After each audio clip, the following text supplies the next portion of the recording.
베드로전서는 누가 기록한 책일까요? 대답하시는 줄 알았어요. 누가 기록한 책일까요? 베드로전서.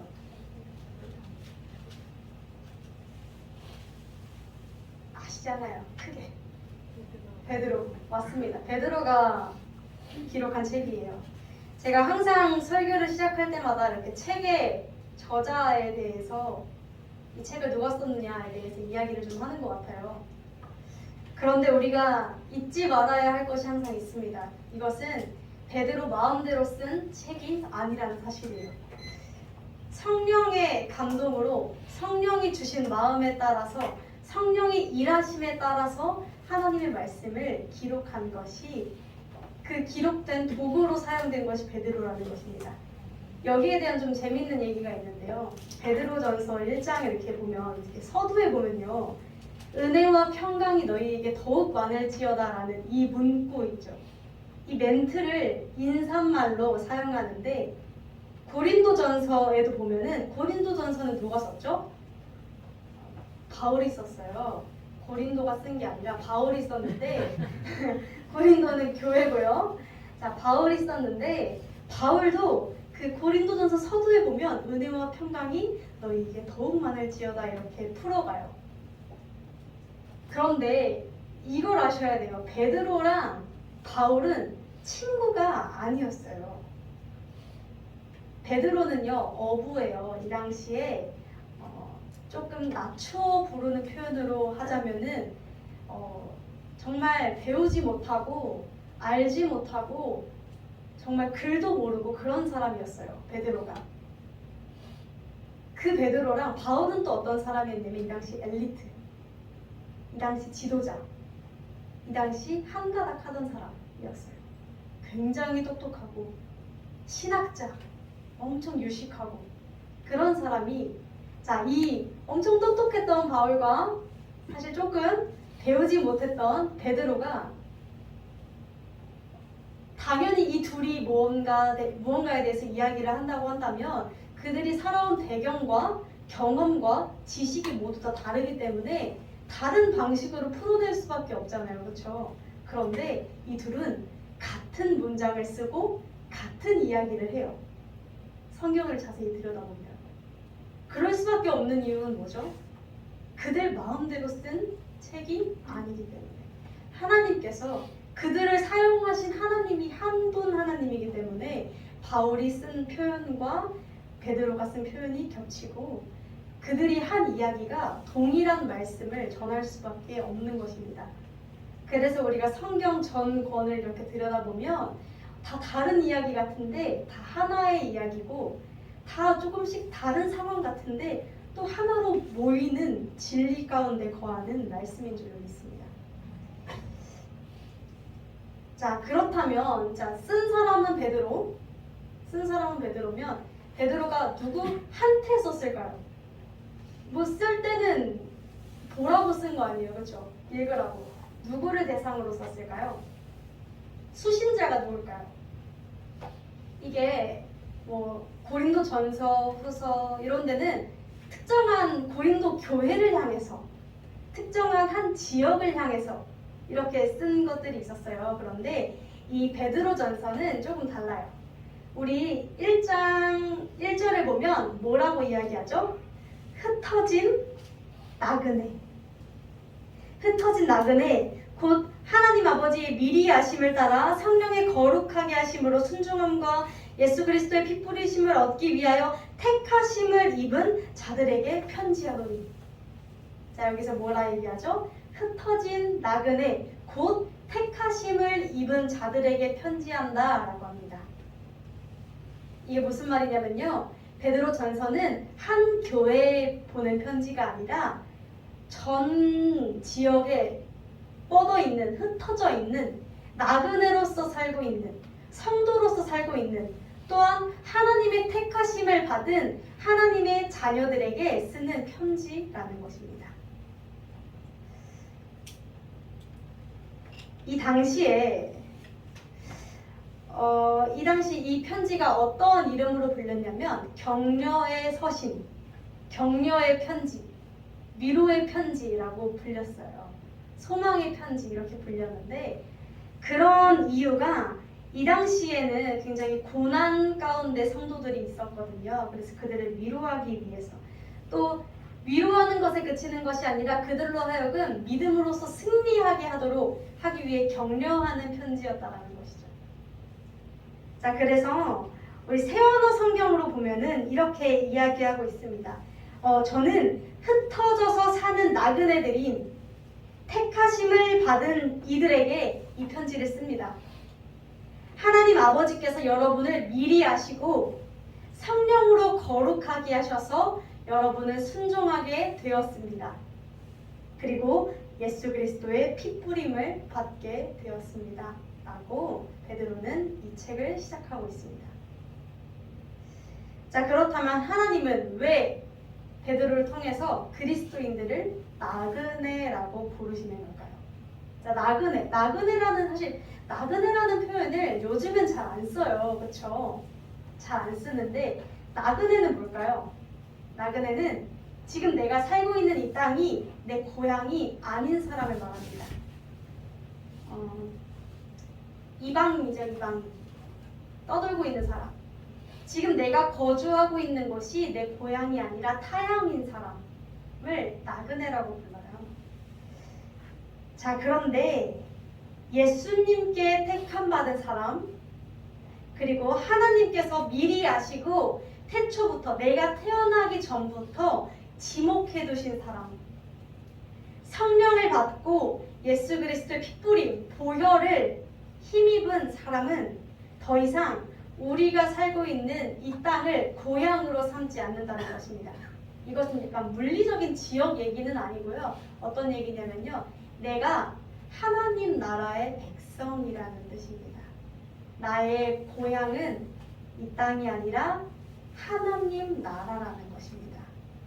그래서 우리는 이 세상의 통치보다 조금 더 우선되어야 하는 것은 하나님 나라의 통치입니다. 이 세상을 따라 사는 사람들이 아닙니다. 나그네들은 하나님의 말씀을 따라 사는 사람들이라는 것입니다. 그래서 그리스도인들은 이 땅의 가치와 문화를 최우선으로 삼지 않습니다. 그리스도인들의 우선은, 가장 우선순위, 가장 1순위는 하나님의 말씀이 되어야 합니다. 그리고 구원에 대한 감격이 되어야 합니다. 자, 그런데 이렇게 사는 사람이 많냐는 거예요. 많지 않습니다. 많지 않아요. 세상에 충성하는 사람들이 훨씬 더 많고요. 세상의 문화와 가치를 따라가는 사람들이 훨씬 더 많습니다. 그래서 늘 언제나 그리스도인들은 비주류에 속합니다. 소수에 속합니다. 단순히 교회 다니는 사람들은 아닐 수도 있어요. 교회를 다니더라도 하나님의 말씀을 따라 살지 않는다면 그리스도인이 아니라는 얘기죠. 그렇게 된다면 나는 주류로 사는 삶이 되겠죠. 비주류의 삶이 아니잖아요. 소수의 삶이 아닌 겁니다. 자, 이 성경 있잖아요. 이 성경 베드로 전서는 로마 제국 당시에 쓰여졌어요. 로마 제국. 로마 제국은 그 당시에 뭘 숭배했냐면 황제, 왕을 숭배했어요. 왕. 자, 그런데 그리스도인들은 누구를 믿죠?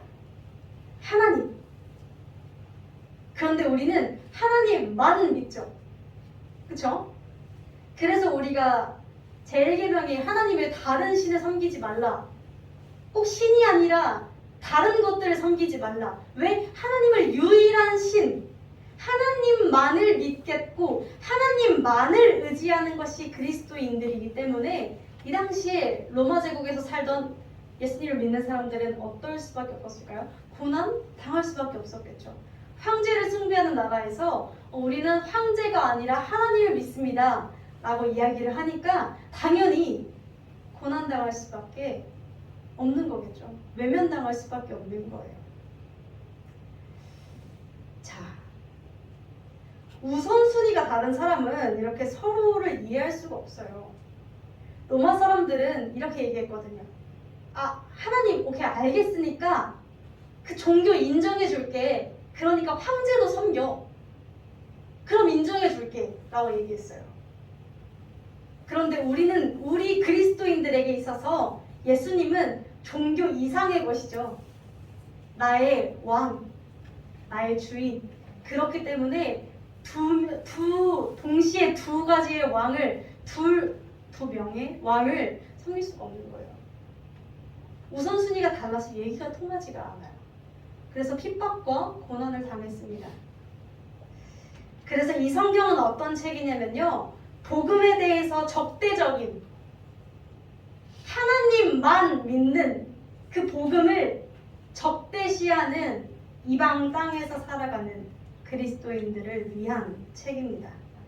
그리고 더 나아가 현 21세기 사회 속에서 황제를 숭배하는 나라는 아니지만 교묘하게 우리는 무엇을 의지하고 마음의 안정을 찾습니까? 돈, 물질, 부와 명예, 나 자신, 여러 가지 것들이 있겠죠. 세상의 문화, 나의 신념, 여러 가지 것들. 이렇게 세속적인 문화의 수많은 갈등 속에서 주저하고 낙심하며 고민하는 이 시대의 그리스도인들에게 주시는 말씀인 줄로 믿습니다. 우리가 이 성경을 읽기 전 하나 고민해 보기를 원해요. 뭘 고민해 보기를 원하냐면 간단해요. 내가 나그네인가? 나그네에게 쓴 편지라 했는데 난 나그네인가? 내가 나그네로서 살고자 결심하지 않는다면 이 편지는 아무런 위로도 되지 않고 아무런 경고도 되지 않아요. 우리가 생각해 보아야 하는 것은 우리가 지금 이 땅에서 주인처럼 살아가고자 하고 있는지 아니면 나그네처럼 살아가고자 하고 있는지, 다시 말해 이 땅의 것을 누리고 성취하지 못해서 속상해하는 삶인지 아니면 하나님 나라의 가치를 이루지 못해서 속상해하는 삶인지, 이걸 고민해보며 우리가 말씀을 이어나가기를 원합니다. 이 성경에서 강조하고 있는 두 번째는 나그네 다음으로 산 소망입니다. 우리가 이제 3절 마지막 절에 보면은 우리를 거듭나게 하사 산 소망이 있게 하시며 라고 합니다. 자, 소망의 사전적 의미는 쉽습니다. 어떤 일을 바라는 것, 바라는 마음을 소망이라고 해요. 근데 산 소망이라는 키워드를 굉장히 중요하게 여깁니다, 베드로가. 자, 그런데 우리가 이렇게 생각해 볼게요. 지금 우리가 살고 있는 그 전에 이게 소망과 산 소망이라는 차이가 있음을 알아야 돼요. 산 소망. 베드로는 그냥 어떤 일을 바라는 정도를 얘기하는 게 아니라 살아있는 소망을 얘기했어요. 우리가 이걸 기억해야 하는데, 우리가 지금 살고 있는 이 땅 있잖아요. 이 대한민국. 좀 한번 비꼬아서 뭐라 부르죠? 이런 표현 들어보셨나요? 헬조선. 헬조선. 안 들어보셨나요? 헬조선이라고 불러요. 왜 그렇게 부르죠? 사실 좋은 표현은 아니에요. 왜 근데 그렇게 부르죠? 그만큼 열심히 살고 돈을 모으고 몸부림치고 어찌저찌 해봐도 너무 고된 이 나라, 이 시스템, 경제, 그 체제, 구도, 그러한 것들 때문에 우리는 헬조선이라고 부릅니다. 비꼬아서 표현하는 거죠. 또 이런 말도 안 하세요? N4 세대 아세요 혹시? 이건 최근에 이야기에 나온 건데, N이 이제 숫자 이렇게 아무거나 들어갈 수 있는 거잖아요. 그래서 N 포기 세대. 그러니까 예를 들어 3포 세대라고 한다면 뭘 포기한 거냐면 연애, 결혼, 출산을 포기한 걸 3포 세대라고 부르는데요. 5포 세대는 여기에다가 뭐더라? 내 집 마련, 인간관계를 포기하면 5포 세대래요. 그런데 많대요, 굉장히. 왜? 나 하나 먹고 살기도 벅찬데 가정을 꾸리고 집을 마련하고 그냥 다 때려치우고 여행이나 다니면 살겠다. 그냥 돈 조금 벌어서 조금 쓰고 벌어서 좀 쓰고 그렇게 조금씩 소소하게 누리며 살겠다라고 외치는 젊은 세대들이 점점 더 많이 등장한다는 겁니다. 자, 그런데 이게 지금에선 조금씩 자연스럽게 이런 표현들이 나와요. 그런데 이 결혼, 출산, 연애, 내 집 마련, 이러한 인간관계라는 것들이 몇십 년 전까지만 해도 누구나 뭐라 할 것 없이 당연하게 인간이 태어나면 목표로 가졌던 것들이었어요. 그렇죠? 그 누구도 거기에 이의를 제기하지 않았어요.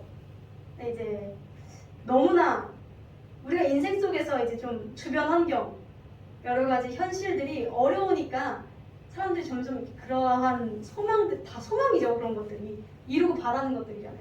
그런 것들을 내려놓고 타협하기도 하고 이런 것들은 없어도 되겠다라고 되치기도 한다는 것이죠. 자, 그런데 우리가 이런 것들을 보면 우리가 알 수 있는 것은 우리가 인생 그 안에서, 인생 속에서 가지고 있는 소망들 있잖아요. 우리가 바라고 있는 것들은 때때로 주변의 변화는 주변 환경에 따라 달라지기도 합니다. 유행을 따라서 달라지기도 하고요. 시대를 따라서 달라지기도 하며 타협이 되기도 해요. 세상의 소망은 성경이 이야기하거든요. 뭐라 얘기하냐면 썩고 더러워지며 쇠하여진다라고 이야기합니다. 이 세상의 소망은 그리고 또 한 가지 이런 게 있어요. 내가 성취하고 나서 그 기쁨이 평생을 가지 않는다는 겁니다. 썩고 더러워지며 쇠하여지는 것이 이 세상의 소망입니다. 자, 그런데 우리가 또 한번 이렇게 생각해 볼게요. 자, 바다에 이렇게 바다가 있다고 생각을 해보고 배가 떠다니고 있다고 생각해 볼게요. 배가 있어요. 자, 그 배가 표류하지 않으려면, 표류라는 건 뭐죠? 자기 힘으로 움직이는 게 아니라 그냥 에라 모르겠다, 약간 에라 모르겠다라기보다 힘을 잃고 물결에 이렇게 그냥 둥둥 떠다니다가 길을 잃은 거잖아요. 이렇게 표류하게 되지 않으려면 그 배는 어떻게 해야 될까요? 어려운 얘기는 아니고 두 가지 방법이 있겠죠. 하나는 목표를 가지고 달려나가는 거, 목적지를 향해서 달려나가는 방법이 있을 것이고, 또 한 가지는 이렇게 걸개를 이렇게 거는 방법이 있겠죠. 뭔가 흔들리지 않을 것에. 자, 근데 우리가 흔들리지 않을 것에 걸개를 건다 했잖아요. 그렇죠? 근데 이 걸개를 걸 때 우리가 예를 들어서 그 배에 타고 있는데 내가 걸개를 걸어야 되는데 저기 밑에 있는 해초에다가 예를 들어 걸었어요. 어떻게 되나요? 거니 많이 소용도 없겠죠. 사실은 결국 내가 흔들리지 않기 위해서 거는 것인데 이 바다 속에 있는 것에 걸면 그 바다 안에서 같이 그냥 휘몰아치고 떠다니고 결국은 표류하게 되는 거예요. 자, 그래서 그 배가 표류하게 되지 않으려면 어디에 걸어야 돼요? 바다 밖에 있는 것에다 걸어야 돼요. 그래야 표류하지 않아요, 얘가. 우리가 인생 속에서 생각해 보기를 원합니다. 우리의 인생의 목표와 목적과 소망을 우리의 인생 그 바운더리 안에, 이 세상 안에 있는 것에다 걸게 되면 우리는 파도와 폭풍이 몰아칠 때마다 휘몰아치게 됩니다. 휩쓸리게 됩니다. 자, 그런데 우리가 표류하지 않기 위해서는 어떻게 해야 하냐면 이 세상 바운더리 밖에 있는, 이 세상 바운더리 밖에 있다라는 것은 사실은 변하지 않는 진리, 영원한 진리에 나의 인생의 목표를 거는 것이 내가 가장 안전한 방법이다라는 것이죠. 베드로는 이에 대해서 이것을 살아있는 소망이라고 부릅니다. 3절에서 4절을 새언어 성경으로 제가 읽어드릴게요. 우리 주 예수 그리스도의 하나님 아버지께 찬양을 드립시다. 하나님께서는 그 크신 자비로 우리를 새로 태어나게 하셨습니다. 그리하여 그는 죽은 사람들 가운데서 예수 그리스도가 부활하심으로 말미암아 우리로 하여금 산 소망을 갖게 하셨고 썩지 않고 더러워지지 않고 낡아 없어지지 않는 유산을 물려받게 하셨습니다. 우리가 살아있는 소망이라고 이야기할 수 있는 이유는 예수 그리스도가 죽음 가운데에서 부활하셔서 지금까지도 살아 역사하고 계시기 때문입니다. 산소망은 그래서 한마디로 썩거나 아름다움이 변질되지 않는 산소망, 곧 천국 소망, 영원한 진리를 이야기합니다. 그리고 동시에 성경은 이렇게 이야기합니다. 24절에 모든 육체는 풀과 같고 모든 영광은 풀의 꽃과 같으니 풀은 마르고 꽃은 떨어지되 오직 주의 말씀은 영원토록 있도다. 아멘. 믿으십니까? 아멘. 우리가 가져야 하는 산소망은 이 땅에 살아가지만 하나님의 말씀을 믿고 하나님의 약속에 소망을 둔 자로 살아가야 한다라는 것입니다. 이것이 우리에게 있어서 소멸되지 않는 영원한 약속이며 참된 원동력이 되는 줄로 믿습니다. 자, 베드로전서에서는 이렇게 산소망을 얘기해요. 그런데 그와 동시에 고난도 얘기합니다. 6절에서 이렇게 얘기해요. 그러므로 너희가 이제 여러 가지 시험으로 말미암아 잠깐 근심하게 되지 않을 수 없으나 뭔 말이죠? 너네가 아무리 구원을 얻었고 아무리 그 감격을 얻었지만 결국 근심하게 된다라는 우울한 얘기입니다. 자, 그런데 베드로가 고난을 언급하면서 하고자 하는 이야기가 있어요.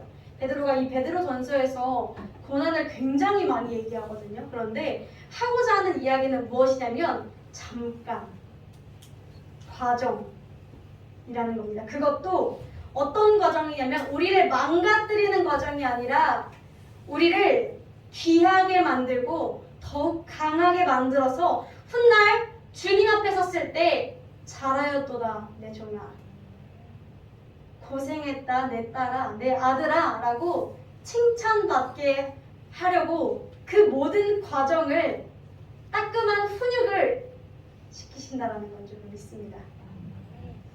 그 나를 위한 과정인 줄로 믿습니다. 베드로전서 1장 5절에선 이렇게 말씀하세요. 세상 소망이 다 사라져도 끝이 없는 하나님의 사랑이 그리고 하나님의 능력이 우리의 믿음을 지켜 보호하실 것이다. 믿음은 우리가 보호하는 것이 아니라 하나님이 보호하십니다.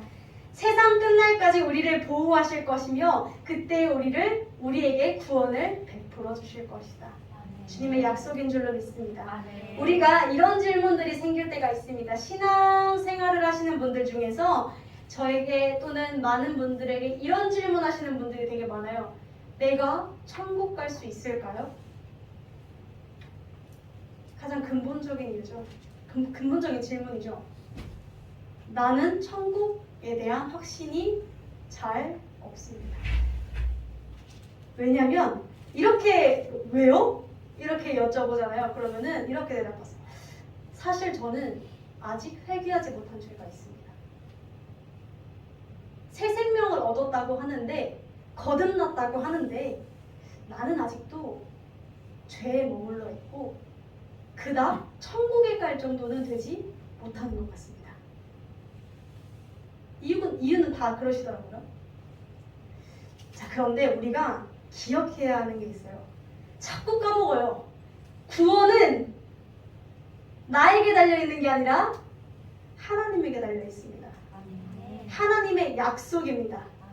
자, 그래서 성경은 뭐라 얘기해요? 성경은 보라, 이전 것이 지나갔으되 새 것이 되었도다. 될 거야? 아니고 되었도다. 이미 되었어 라고 말씀하세요. 자, 사단이 내 마음에 자꾸 의심을 가져다 주죠. 천국 못 갈 것 같아.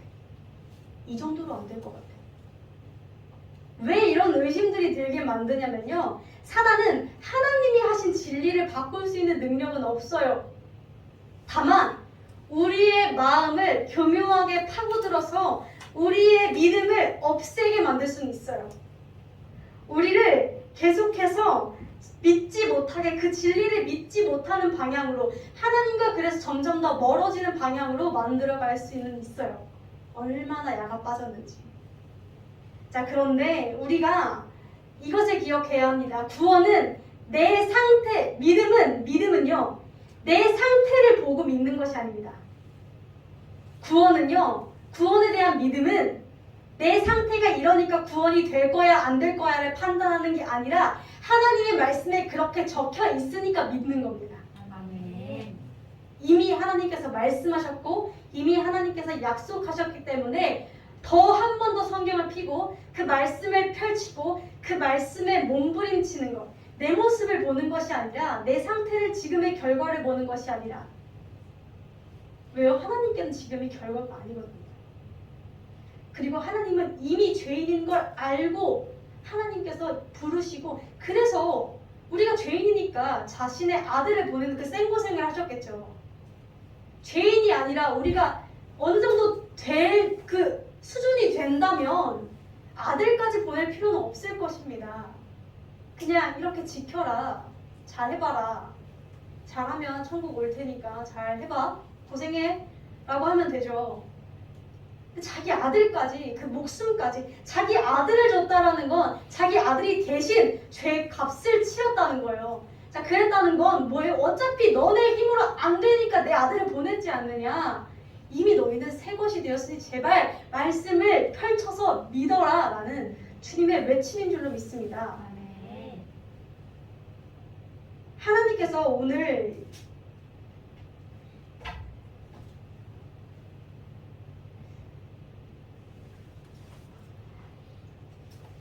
(21절에) 보면 너희 믿음과 소망이 하나님을 향해야 한다라고 이야기합니다. 하나님께 있다 합니다. 믿음의 방향은, 시선은 하나님을 향해야 됩니다. 하나님의 말씀을 향해야 됩니다. 아멘. 믿는 것은 내 상태를 믿는 게 아니라 하나님의 말씀을 믿는 것입니다. 제가 저의 가장 친한 동역자가 이렇게 흔들리고 막 이럴 때가 있어요. 사람이니까 막 방황하고 이럴 때가 있는데, 개인적으로 저는 뭐라고 안 하거든요.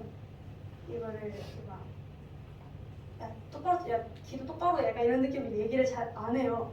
왜 안 하냐면 이 친구를 믿는 게 아니라, 이 친구가 돌아올 걸 믿는 게 아니라 이 친구를 붙잡고 있는 하나님을 저는 믿어요. 그래서 기도만 해요. 실제로 그러면 하나님이 치셔서 돌아와요. 우리는 우리를 믿는 게 아닙니다. 저도 못 믿고요. 성도님들도 못 믿어요. 성도님들도 저를 믿으시면 안 돼요. 하나님을 믿으셔야 돼요. 아멘. 하나님의 말씀만을 믿어야 됩니다. 우리가 하나님의 말씀 가운데 더 믿으려고 해야 한다라는 것은 어떤 얘기냐면요. 우리가 새 생명을 이미 얻었다라고 하셨으니 구원에 대한 의심은 이제 버려두고 내가 이미 얻었으니 그 얻은 것에 따라서 어떻게 살지를 더 고민하며 몸부림치는 삶이 되어야 한다는 것입니다. 삶의 방식의 결단을 취하는 그러한 형태가 되어야 한다는 것이죠. 근데 우리가 그렇게 이제 제가 하나님을 믿기만 하면 됩니다라고 이야기했을 때 약간 조금 이거를 이렇게 받아들이시는 분들이 있어요. 믿어, 오케이. 나는 믿으니까 교회 안 가도 나는 믿어. 주일날 안 가도 믿어. 기도 안 해도 나는 일단 믿고 있어. 라고 이야기하시는 분들이 있는데, 이거는 사실은 믿지 않는 거예요. 왜? 이게 거둬주시는 선물이라고 해서 응 믿어. 나 근데 아무것도 안 해 라고 하기엔 이 선물이, 이 복음이 그렇게 싸구려가 아니에요. 이 복음을 믿으면요, 하나님을 믿고 사랑하면요, 이 말씀을 펼치려고 하면요, 이 말씀대로 살려고 몸부림칠 수밖에 없게 돼 있어요. 계속 말씀을 피면 필수록 양심이 찔려봐요. 계속해서 내 삶이 죄밖에 안 보여요. 우리가 그러한 삶이 되어야 할 줄을 믿습니다. 오늘 그래서 베드로전서는 그 후에 이렇게 이야기합니다. 고난과 어려움 속에서 소망, 새 생명을 품고 믿는 그리스도인들에게 첫 번째로 이렇게 이야기합니다. 마음을 단단히 먹고 정신을 차리십시오. 예수 그리스도가 나타나실 때 받을 은혜를 끝까지 기다리십시오. 정신을 똑바로 차려야 합니다.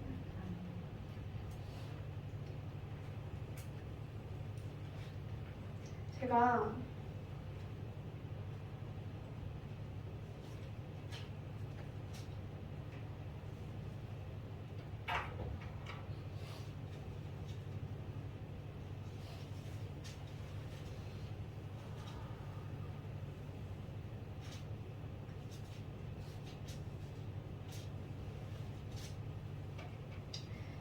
역대하 12장 11장에 르호보암이라는 왕이 나와요.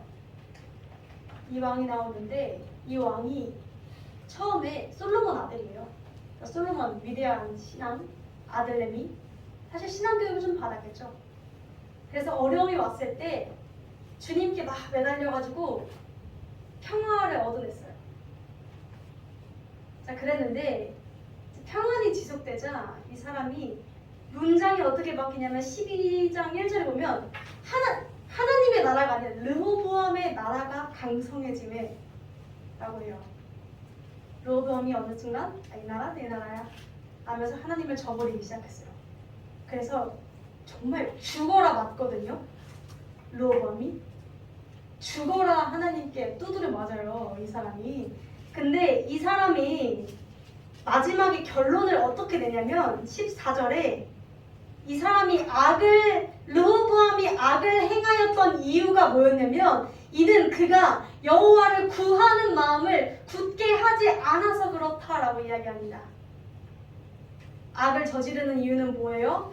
하나님을 구하는 마음을 굳게 하지 않아서 그렇다라는 것입니다. 우리는 마음을 단단히 먹고 정신을 똑바로 차려야 됩니다. 그렇다라는 것은 우리는 매 순간 말씀과 기도가 내 삶에 뿌리 깊게 박혀 있어야 합니다. 매 순간이 내 삶이 예배가 되어야 합니다. 그렇지 않고서는 우리는 우리의 힘으로 정신을 차릴 수 없습니다. 자, 두 번째로 뭐라 말씀하시냐면 순종하는 자녀로서 베드로전서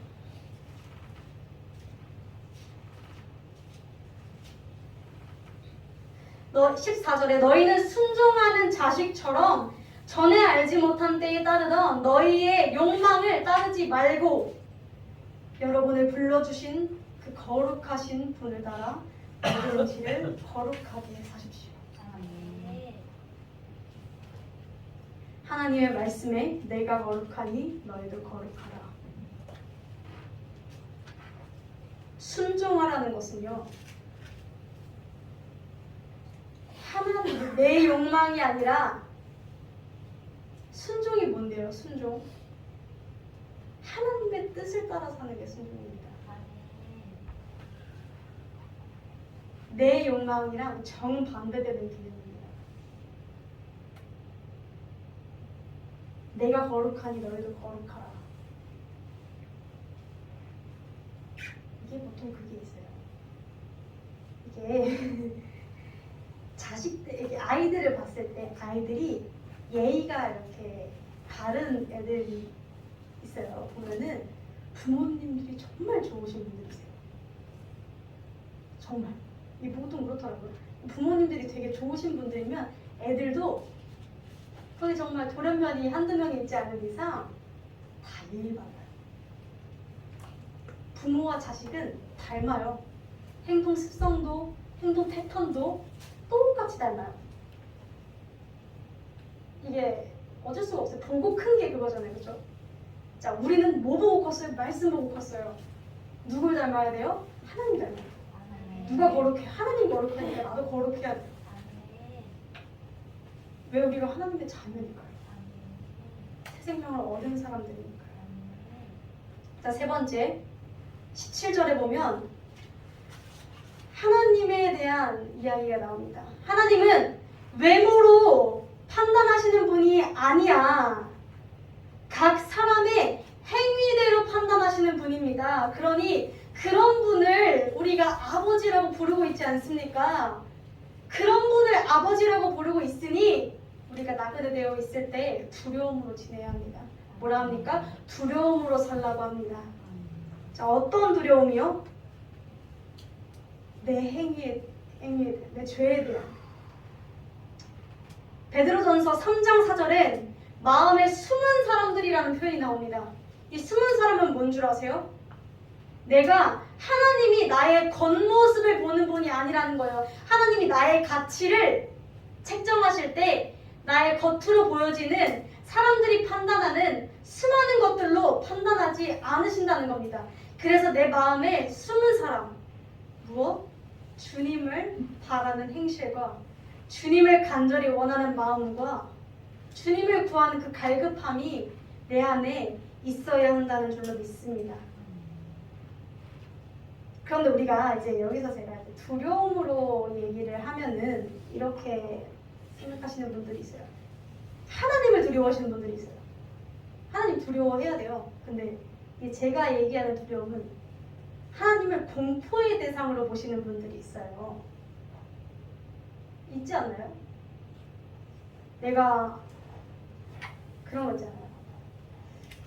내가 예를 들어서 오늘 죄를 저지른 하나님이 나를 죽여버리실 것 같아. 이런 거 있잖아요. 길가 찾아고 날 것 같고 막 이런 거 있잖아요. 이게 물론 진짜 그렇게 하실 때도 있거든요. 하나님이 이 사람 지금 바꿔놓지 않으면 안 되겠다 싶어서 진짜 크게 치시는 분들도 있어요. 제가 그걸 모든 케이스를 다 다룬할 수는 없지만 우리가 그런 케이스들과 사람을 동시에 봐야 되는데 아버지의 마음을 알아야 되는데 그냥 단편적인 것들만 보니까 무서워, 너무 무서워. 안 무서우려고 벌 안 받으려고 기도하고 내 집 가정 안 무너지려고 기도하고 그러니까 내가 당할까봐 기도하는 약간 그러한 형태로 간다는 거죠. 근데 우리가 두려워하는 게 뭘 두려워해야 되냐면요.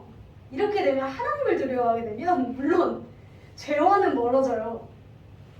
당연하죠. 내가 벌 받으면 안 되니까 죄를 안 지으려고 할 거 아니에요. 죄랑 멀어져요. 근데 하나님이랑도 멀어져요. 이게 되게 아이러니해요. 죄랑 분명히 멀어졌는데 하나님이랑도 어색해요. 너무 무섭고 너무 엄한 아빠예요. 나를 혼내기만 하면. 이게 아니라 우리는 무엇을 두려워해야 하냐면 하나님과 떨어지는 것을 두려워해야 됩니다. 하나님과 멀어지는 것을 두려워해야 돼요. 그러면 우리는 죄와도 멀어질 수 있고 하나님과도 가까워질 수 있어요. 우리가 두려워하는 것이 바로 서게 되기를 원합니다. 사랑하는 성도 여러분, 하나님의 주권을 거부하는 현대 사회, 하나님의 주권보다 개인의 인권과 사람의 신념을 더 중요시하는 존중해라 라고 이야기하는 이 세대 가운데 살아가고 있는 우리조차도 그러한 것들에 너무 많이 흔들릴 때가 많습니다. 세속적인 문화와 물질과 나를 사랑함과 타락과 그 문화에 무너질 때가 너무나 많다라는 것입니다. 그러나 우리가 기억하기를 원합니다. 무엇을요? 우리는 하나님의 택하심을 받은 나그네의 삶이며 세상의 모든 것이 변하고 마르고 쇠해도 하나님의 말씀과 약속은 변하지 않는다라는 것인 줄로 믿습니다. 그렇게 우리는 더욱 더 하나님의 말씀을 따라 살아야 합니다. 더욱 더 하나님의 말씀이 가장 멍청해 보이고 융통성 없어 보여도 그렇게 살려고 내 삶의 행동 패턴을 바꿔버려야 됩니다. 자, 그런데 제가 또 막 이렇게 말씀드리면 그러신 분들이 있어요. 잘 알면서도 잘 안 됩니다. 머리로는 아는데 계속해서 넘어집니다. 라고 이야기하시는 분들도 있습니다. 저도 그렇고요. 자, 그런데 우리가 기억해야 돼요. 무엇을? 그럴 수 있어요. 사람은 연약하니까. 자, 그런데 그럴 수 있어요. 연약하니까. 성경도 그럴 수 있다고 말해요. 그런데 우리가 기억해야 되는 건 그럴 수 있는 거지 그래도 된다라는 건 아니에요. 이게 성경을 이제 그럴 수 있어. 날 사랑하는 딸아, 피투성이라도 살아내라. 괜찮다라는 얘기를 들으면 그래, 괜찮구나. 그래도 되는구나. 내가 오늘 기도를 좀 못해도 하나님은 나를 사랑하시니까 괜찮아. 그래도 된다라는 말이 아니라는 겁니다. 나의 연약함, 오늘의 넘어짐을 경험 삼아서 그럴 수 있는데 그러면 안 되지 라고 일어서고, 성경은 뭐라 해요? 사람은 연약해서 할 수 없으나 하나님은 하실 수 있다고 얘기하지 않습니까? 우리가 그 성경 말씀을 붙들고 나는 할 수 없고 나는 넘어질 수 있지만 하나님은 흔들리지 않는 분이니 하나님을 보고 내가 한 번 더 일어나야겠다 라고 하는 것이 올바른 신앙이지, 한번 넘어졌다고 해서 작정하고 거기에 머물러 있는 것은 올바른 신앙이 아니라는 줄로 믿습니다. 우리가 베드로가 이렇게 이야기합니다. 우리는 그리스도를 본 적이 없으면서도 사랑하고 우리는 지금 그를 보지 못하면서도 믿는다. 말로 다 표현할 수 없는 즐거움과 영광을 누리며 기뻐합니다 라고 이야기합니다. 우리가 날마다 이러한 삶이 되기를 원합니다. 산 소망을 마음에 품고 예수를 사랑하며 예수의 뜻대로 살기 위해 몸부림치는, 날마다 성화되어지는 우리의 삶이 되기를 주님의 이름으로 간절히 소망합니다.